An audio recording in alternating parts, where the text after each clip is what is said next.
In the last video, we talked about how if you keep repeating the same story, you might end up in victimhood. और इस video में हम बात करने वाले हैं that how do you deal with a situation when you are used, cheated or betrayed. तो सबसे पहले ना इमोशंस के साथ हमें डील करना होता है, उसके बाद आता है लर्निंग वाला पार्ट. तो when it comes to emotions, जब ऐसा कुछ होता है तो mostly we feel hurt, angry और may be some kind of grief, and it is very important that we acknowledge what we have felt.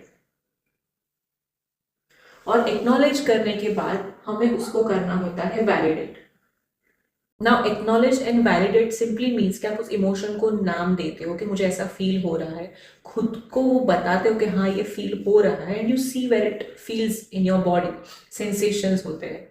तो जब हम उस इमोशन के साथ बैठते हैं तो we process it slowly and it kind of helps us in releasing them. तो उसके बाद का जो स्टेप आता है वो है रिलीजिंग द इमोशन.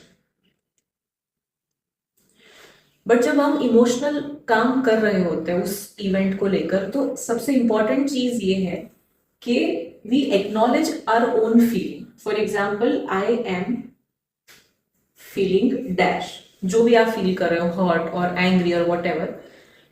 जब इमोशन के साथ काम कर रहे हैं तो उस दिशा में नहीं जाना है फिर से कि उसने मेरे साथ ऐसा किया इसलिए मुझे ऐसा फील हो रहा है, because in that case also again you are going back in the victimhood. So while working with emotions, this is a very important aspect, that you only focus on you and the emotions that you are feeling, nothing else. And while releasing the emotion, you can take any option that you feel comfortable with: writing, dancing, crying, or maybe talking to the person who actually gave you this situation. ये बहुत rare होता है, but if you think कि that person is mature enough कि आप वो conversation कर सको कि मुझे ऐसा फील हुआ, then you can also give that a try. So once you are done with the emotional aspect, फिर ही हम लर्निंग वाला एस्पेक्ट पे जा सकते हैं. Because if you skip the emotional aspect तो you are suppressing your emotions, और ये सप्रेस की हुई इमोशन अभी नहीं तो कुछ समय बाद वापस बाहर आएगी, and it might come in very uglier ways which you would not like to deal with. So it's better कि आप अभी उसके साथ डील करो and then you focus on the learning part.